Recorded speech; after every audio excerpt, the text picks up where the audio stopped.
Here we are with chapter 19 of the book Ask and It Is Given. The chapter is called Only You Can Know How You Feel About You. Now, this is really important to understand in depth because there are so many people around us, well-meaning people. They wish us well. Sometimes they are a close relative, a parent. Sometimes they are our significant others or our children who are well-meaning. They want good things for us. But in this chapter, what Abraham is saying is no one can really see things the way you see them. No one really can understand how you feel about something. And that is because no one really knows what your beliefs are, what you have been thinking about a subject for a very long time. It's like, let me give you an example. So a very well-meaning friend might come to you and say, because they know that you're looking for a relationship, they might come to you and say, oh, hell, come, let me introduce you to someone. I think you will really hit it off together. And you go and you meet this person maybe for a coffee or whatever, and then you come back and you say, not for me. And your friend says, but why? They're perfect. There's this about them that's wonderful. There's this about them that's wonderful. What's wrong with you? But something inside you says, doesn't make sense for me, right? So you have to honor the way you feel, and it is going to be at times in your life really difficult for other people to understand how you feel about things. Now, you can take exception to that. So you can decide to be upset with people because they don't see things the way you see them, or you can just accept the fact that people will not be able to understand completely, even though they can get close enough, but they cannot understand exactly. I come across so many seniors who don't want to move from their homes into a retirement home, but their children just cannot see things the way the parent sees them. And the parent just cannot see things the way the children see them. So no two people will ever be able to see things the same way. But I want to read, before we get into more depth here, I want to read what Abraham says, because these words are so impactful. When you expect something, it is on the way. When you believe something, it is on the way. When you fear something, it is on the way. Why? Why? Well, the simple reason is because you gave it your attention. That's why. And that's the only reason why. So it is important to make sure that you only give attention to those things that you want to see in your future. If you fear something, obviously you don't want to see it in your future. So stop looking at it. If you believe something, it is on its way, whether it's negative or positive. So if you believe that I'm not qualified for the job, for example, well, if that's what your belief is, law of attraction will always prove your belief to be true. So you will find it hard to find. You will find it hard to find a job. And for those people who think, oh, it's going to be easy. I have the credentials. I have the work experience. I'm a fantastic person. Why wouldn't anyone hire me? And I can tell you that my father used to be one of those people. First of all, he was very clear about what he liked and what he did not like. And if he did not like working with his superiors, he would just get up and resign and hand in his resignation and come home and tell my mother, sweetheart, I had to resign today. I just couldn't take it anymore. And now my mother would start worrying about where money was going to come from for the next month. And my father would very calmly tell her, don't worry about it. It's going to be fine. I'll have a better job than that one in a week. You wait and see. So she would worry for that whole week, and he would then one day he would come home and say, I have these offers. Which one do you think is the best one? And then I would see the cloud lift off her. But my father always had this abundant way of thinking about himself. He always thought he was worthy. And the universe always proved him right. Whereas there were other people in the family that I could observe who were struggling.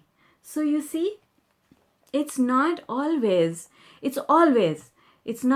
about what's right or wrong. It is always and always and always about what you believe.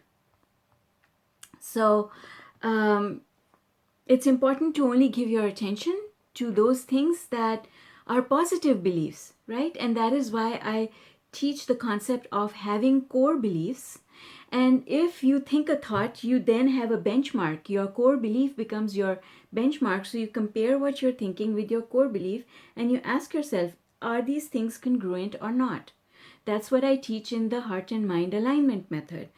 So if your belief is all things are possible, and in this moment you're thinking, I sent away 500 resumes and I haven't heard back from anyone, maybe there aren't any jobs out there, well then what you're saying to yourself is not congruent with your core belief. And if it's not congruent with your core belief, you should discard it. You should tell yourself, oops, I just said something that is not congruent with my core belief. I guess I should rethink what I'm putting out there. And then go back and say, I've put 500 resumes out and I haven't heard back. But that's okay. There are many other jobs out there, and maybe one of these 500 places of work will respond to me with time. They don't have to respond to me right away. Maybe they will respond to me with time. And just let it go gently. Let it go gently and let the universe bring you whatever it is that you're looking for. See, we sometimes feel that it's our job to go looking, but it's not our job to go looking. It's the universe's job to go looking and bring us that which we want. So, and isn't that more fun? Isn't that easier to do? There's less work involved in it. There's less effort involved in it. And that is why Abraham says, law of attraction is about the path of ease and flow. Look for ease and flow. Look for the path of least resistance. Ask yourself which thought feels better. All of those things lead us towards making those decisions that are easier, that involve less work, and we hand off the hard work part to the universe. Okay. When you expect something, it is also on its way. So if you tell yourself that you don't have the credentials for the job that you want, then you've already set out the expectation that you will not get the job that you're applying for. Whatever it is that you expect is what will happen. Oh, people are not fair, right? People cheat, people steal.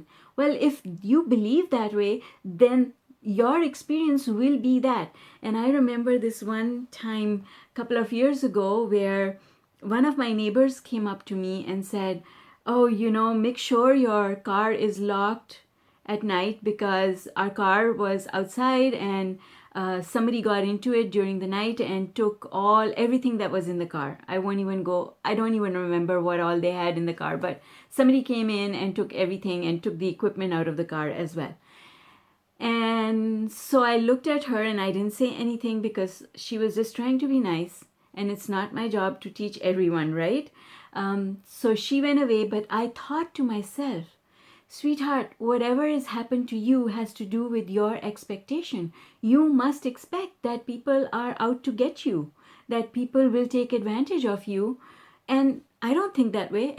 And what I did not tell her, which is what I was thinking about myself, is I usually park my car outside my house and leave it open. So I don't even bother locking my car because I believe that it's safe. It's fine. My attitude is nothing's going to happen, and nothing ever has happened. So you see, different expectations can create different results for people. And what people don't realize is that these things that they say about the environment, about people around them, about various things, their words reflect their belief systems. And you can tell as you're talking to someone where their resistant beliefs are. That's all I do in coaching. As someone's talking, I pick up on what their negative beliefs are and help them to shift those beliefs. Sometimes, even though people know that they should be positive, but they just cannot see how negative they are being. Okay, going further, if there are things in your experience that you no longer wish to experience, your belief must change. If there are things that are not in your experience that you want to bring into your experience, your beliefs must change. And so on that note, I have to tell you that way before I started following Abraham and the law of attraction, I was a different person. I am the same person who had cars stolen twice from right under my nose. I parked a brand new car, parked it on the street, went up to work, and a colleague came and said, "Oh, you're here. We didn't see your car downstairs, so we thought you weren't back from lunch yet." And I was like, "No, my car's right up front." And I went down and my car wasn't there. And this is the same person who was able to change her beliefs so that now I not only park, but I park it and leave it open. So don't you come looking for my car. Okay. It's all about our beliefs. Whatever we believe will come about. Choosing different thoughts requires focus and practice. So the first thing is recognizing when a thought is negative and then putting a spoke in the wheel right then so that you don't get on that and keep going. Stop it right there and then shift that thought over to something else. Now you have a decision to make. You can shift your thought on that subject, about that subject, or you can just get off the subject completely and start thinking about something else. Either way, you will have accomplished sufficient movement on the emotional scale so that you would have adjusted the negative momentum in your favor. Okay, so if you keep thinking the same way that you've been thinking all your life, your results will continue to be the same as they have always been. I remember when I first started this work and I started understanding the importance of remembering to be positive and appreciative. At that point in time, I had a very basic cell phone. I didn't have a smartphone. And so what I used was, and I still use quite a lot, yellow stickies. Just simple yellow stickies. I had little messages on them to remind me to appreciate, and I had them all over the place. On the dashboard in my car, on my mirror in my bathroom, on my bedside table, at work, on my computer, everywhere. I had these little notes to remind me to shift my thoughts to a positive place. Because the more you do it, the more you stay in that vibration, and the longer you stay in that vibration, then the more positive momentum you build. And here I want to, before I go any further with Abraham's beautiful work, I can tell you from my own experience, give you a useful tip, which is take a simple, very general affirmation. And a good example is all things are possible. It is very general. Okay, it is a good core belief to hold. Feel it. All things are possible. When you feel it, when you just hold that thought in your mind and you feel it in your heart, it feels like freedom. You'll feel your chest expand. You'll feel your heart grow and glow. And the next thing you do is write it down. Write it down. Say it out aloud. Write it down. And me on days when I feel that I'm not calm enough in my head, I will write a whole page of an affirmation. My favorite ones are all things are possible. I want ease and flow on all subjects, and things are always working out for me. These affirmations, I can write them over and over again. Now, let me tell you why I write them and speak them and think them in the way that I just shared with you.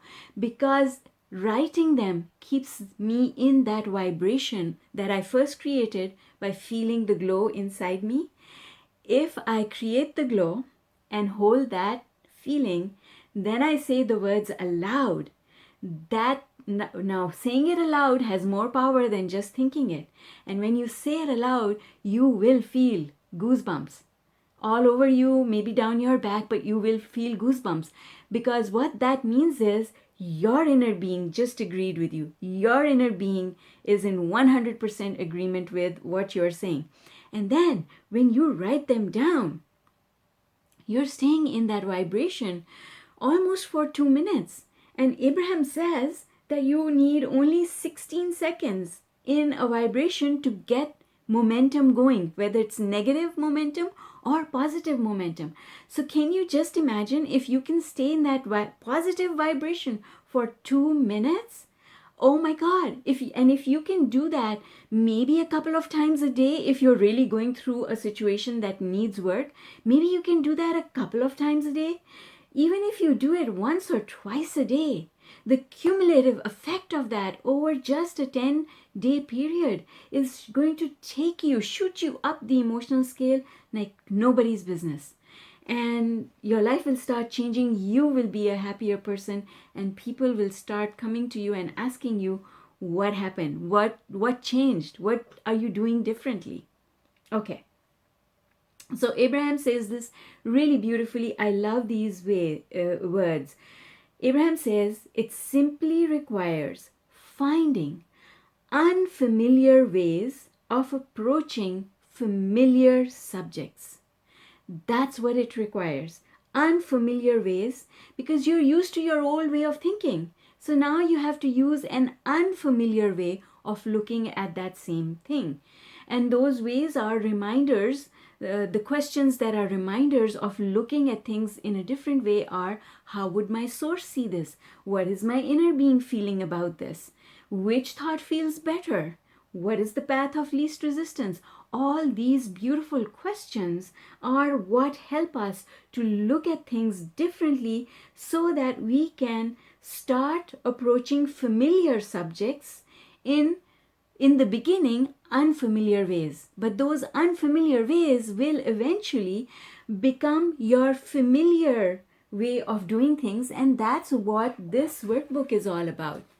The Unlimited 40-Day Law of Attraction workbook is all about introducing those unfamiliar ways of doing things and helping you to do them enough so that those unfamiliar ways become your familiar ways. Okay. So then Abraham goes further and says, others cannot understand the vibrational content of your desires, and they cannot understand the vibrational content of where you are. Have you ever been in a situation, maybe with a child, maybe with someone, and you say to them, I want this, and they say, that's ridiculous. You should not want this. Why do you want this? It's ridiculous. It's not worth it. And you say, no, I love it. I want it. I want this. Have you seen that happen? Like children do it all the time, right? Children, if you go into a toy shop with a child, they want it. And you say it's not worth it, but the child wants it. And in that moment, the parent cannot see the child's perspective. And vice versa, the child cannot see the parent's perspective, and that's why the child throws a tantrum, right? We cannot understand how someone else is looking at things. So others cannot understand the vibrational content of your desires, and they cannot understand the vibrational content of where you are, meaning that they don't know where you are on the emotional scale and how much momentum you have in that place. Sometimes something you know that something is, you feel that something is not good for a loved one, and you try and stop them. for example, if somebody has an addiction to a substance that is harmful, you try and stop them, but they have so much momentum at that place that even though you're trying to stop them, they cannot stop, right? And we cannot understand how much momentum they have. So we can say to them, oh, you should be able to stop. You should be able to stop. This is bad for you. You know that it is bad for you. Why can't you stop? But they can't stop because they have a lot of momentum, and we can't understand that momentum if we are giving them that advice. That's why no two people can feel exactly the same way, and no two people have exactly the same belief system. Even people who are living in the same environment, children who are growing up in the same environment, have the ability and the choice to see what they see and synthesize it or interpret it differently from each other, right? If their parents are having an argument, one child can think that the mother is right, the other child can think that the father is right. And when they think that way, they are creating beliefs about their parents. Okay. It is never possible for them to separate their desire for you from their own desire for themselves. So people always speak from their own life experience. A father might say to his son, you should join my business because I've built it and you should do it and this is the best place to be. And the son says, not having any of it. Don't want to do what you're doing. And I see that all the time, that kind of a thing happening. I see all the time doctors want their children to become doctors and the child doesn't want anything of it. And some children in the same family want it and then go and get it. So, but the parent who is asking the child to follow in their footsteps is speaking from their own experience. It happens a lot with people in arts, children who are in arts and want to pursue a career in arts. Parents will say, well, you're going to end up being a starving artist. And the child says, no. But the parent doesn't know any better, you see, because they're speaking from their own experience. Okay. And then Abraham goes on to give us an example where they explain that if you were going to an event, let's say it was an Abraham Hicks event, and you would want to plan your own trip. You would want to plan the details of your trip. You would want to select which workshop you want to go to, when you want to go to, where you want to stay. You would want to plan all the details. If Abraham Hicks Publications planned all the details and never gave you a choice, you wouldn't like that very much. And that's what Abraham is talking about with respect to other well-meaning people who give us advice.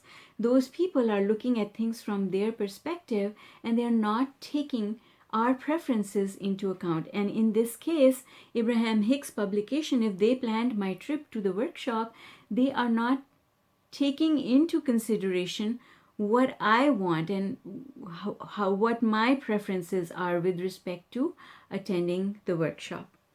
Okay, so any questions at this point in time? If you have any questions, feel free to post them and I can look after them now. And if you come up with a question later on, you're most welcome to post it later on under the video and I will make sure to look after it. Okay. When you remember that everyone who asks is given, then how wonderful and appropriate it is for you to make the choices for you. For the universe operates much more efficiently without a middleman interceding on your behalf. No one else knows what is appropriate for you, but you do. You always know in the moment what is best for you. And how do we tell what is best for us? We tell what is best for us by asking ourselves how we feel, by connecting with our feeling place and asking the question, how does this feel?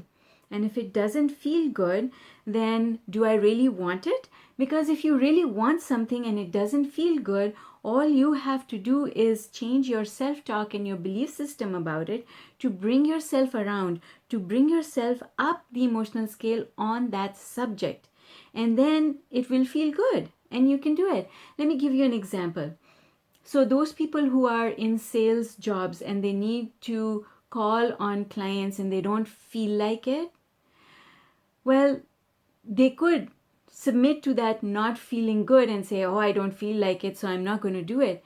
But when they compare that with saying, if I make this sale, I'll be able to take money home, put food on the table for my family. Which one do I want more? To go home or to put food on the table for my family? Well, this feels better. It feels better to be able to bring home money so that I can provide for my family and look after my financial commitments.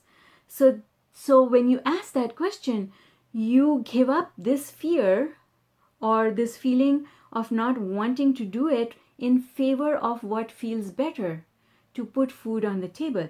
So it's asking the question, which thought feels better? If I go home, I wouldn't have made a sale, so I would not have earned any money. Does that feel good? Or does it feel better to actually go and make the sales call so that I can have the opportunity to make money? This is how we compare our options. Which one feels better? Which one feels better in the now? And which one is going to make me feel better in the future? Because in this moment, we are creating the future. All of procrastination is giving in and not paying attention to which thought feels better.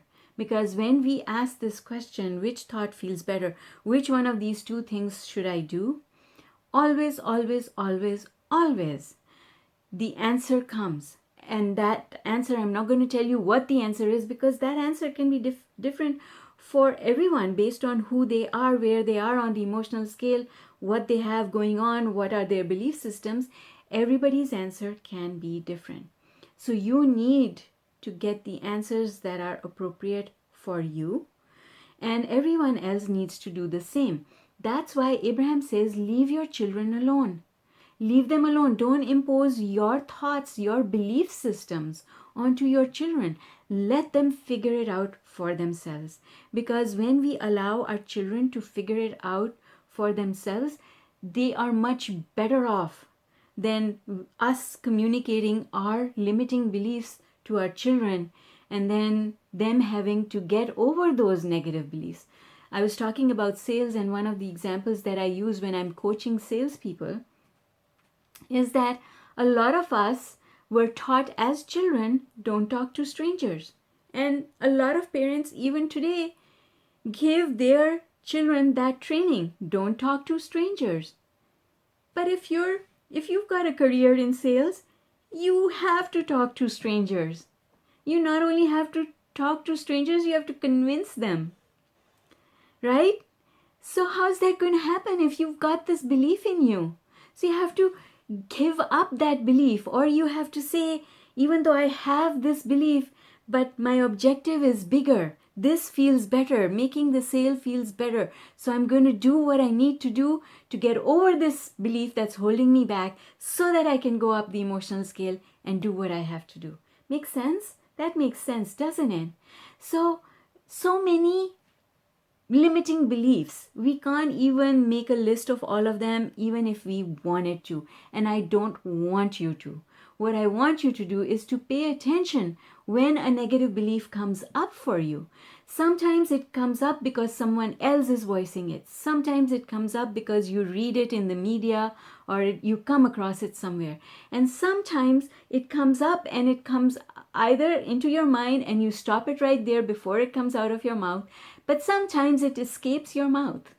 You say it out aloud, but then you still have the opportunities to stop right there and say, wait a second, I don't want to believe this thing anymore.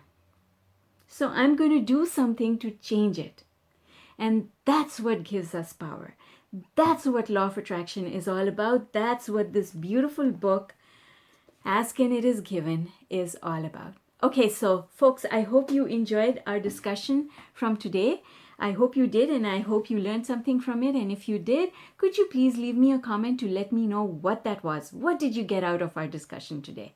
Take care, and I'll see you tomorrow with chapter 20 of the book, Ask and It Is Given. Bye for now.